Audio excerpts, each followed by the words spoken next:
Well, it looks like Donald Trump is done metaphorically destroying the White House at this point, and he's moved on to literally destroying the White House. Yesterday, the administration began construction on Trump's latest vanity project at the White House, which is a $250 million gilded ballroom on the east side of the White House. Now, I want to play what Donald Trump said yesterday at an event because once this construction started happening, people got pretty loud about it fast, and Donald Trump responded to some pushback about the construction of the new ballroom at an event yesterday. Let's start with that and see what he had to say.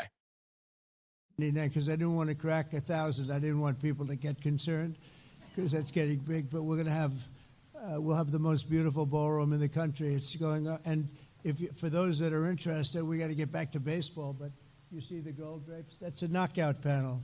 We knock it in, you go, that comes out, and then you have essentially glass and exactly in the decor of the White House. I didn't know I'd be standing here right now because right on the other side, you have a lot of construction going on, which you might hear periodically. But that's a knockout panel, and that goes right into the ballroom, and the ballroom's going to be beautiful. So you'll have drinks, cocktails, everything on this floor, and then they'll say, "Welcome to dinner." You walk into the ballroom, Mr. Senators, and you're going to see a ballroom the likes of which I don't think it'll be topped. It'll be the finest. So it's going to be a lot of fun.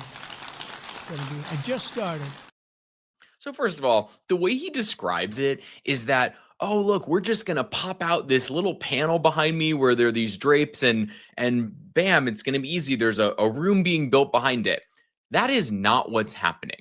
Yesterday, footage was taken of bulldozers literally ripping off and tearing down the eastern facade of the White House. This was not something where, oh, we just took a panel out and started building a room around it. I will show you this video. It's a quick 5-second clip, but it's hard to watch. There's like a visceral feeling I think you get from watching this symbol of American democracy and the president and the presidency being ripped to shreds. Let's take a look quickly.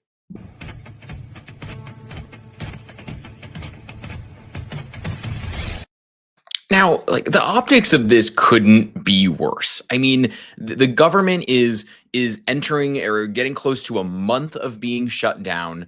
People are seeing their healthcare premiums triple. You have the administration saying that if the shutdown goes as long as November 1st, that they should just start cutting SNAP programs and food assistance benefits for people across the country.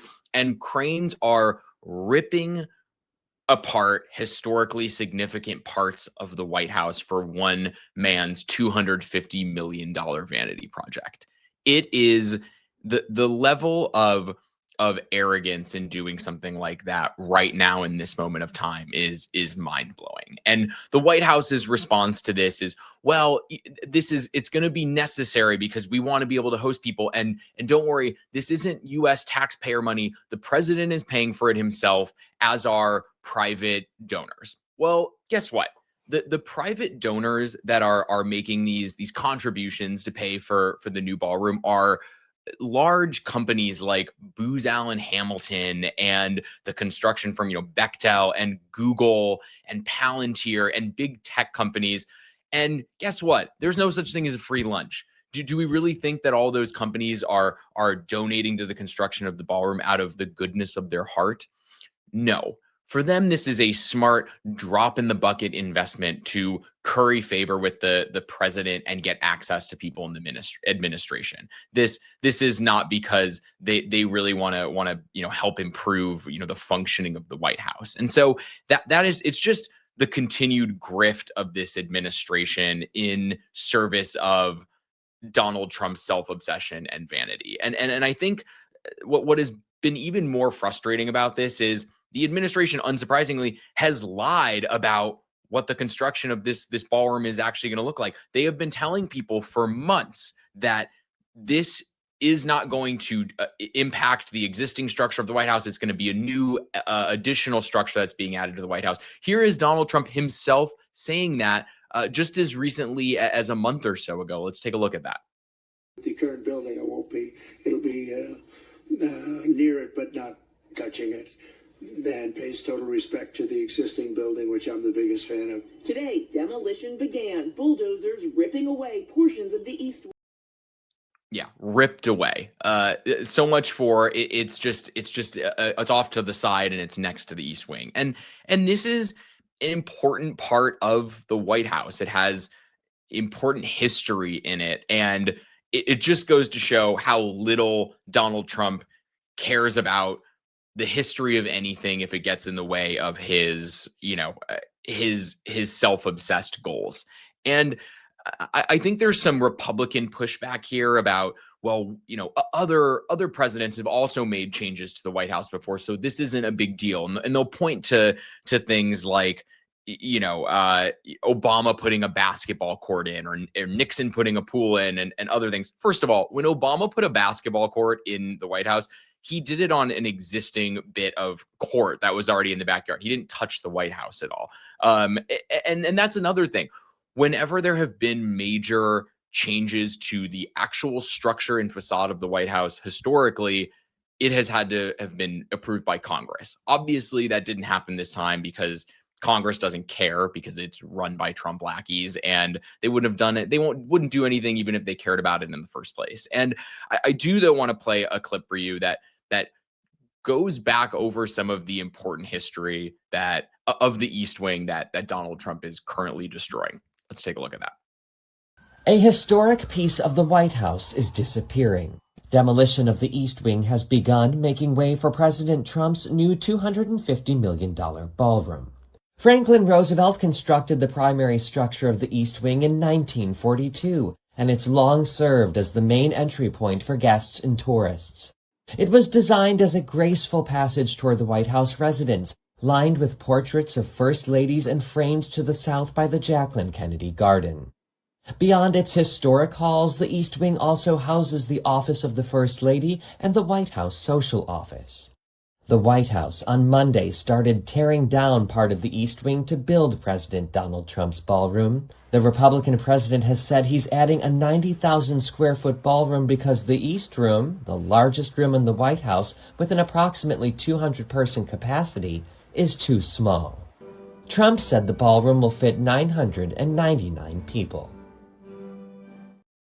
Now, this isn't the first time that Trump has gutted the beauty of the people's house to serve himself in the name of his own self-promotion. Earlier this year, he paved over the Rose Garden as well, and he stripped the greenery and the beauty of that in order to put a concrete patio in its place, a cold, lifeless concrete patio, which is a bit of a metaphor for this administration at this point. And by the way, he's turned the Rose Garden into what he calls the Rose Garden Club.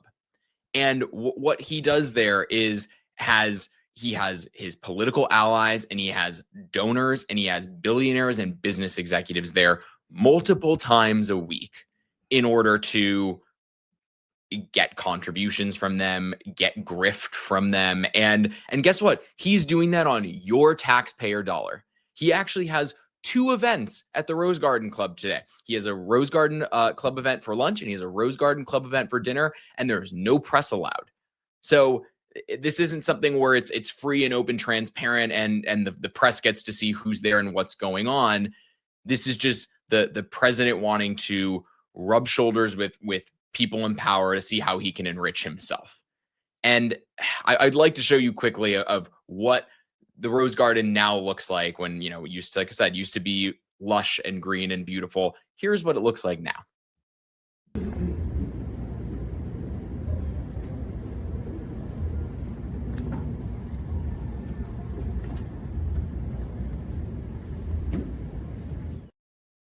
So today, while federal workers are facing layoffs, people are struggling with rising prices, like rising beef prices and rising prices for various cash crops. And we're seeing people's healthcare cut, and we're seeing people not have to work multiple jobs just to make ends meet. The president is gutting this symbol of, the power of the people and the power of American democracy in his own name.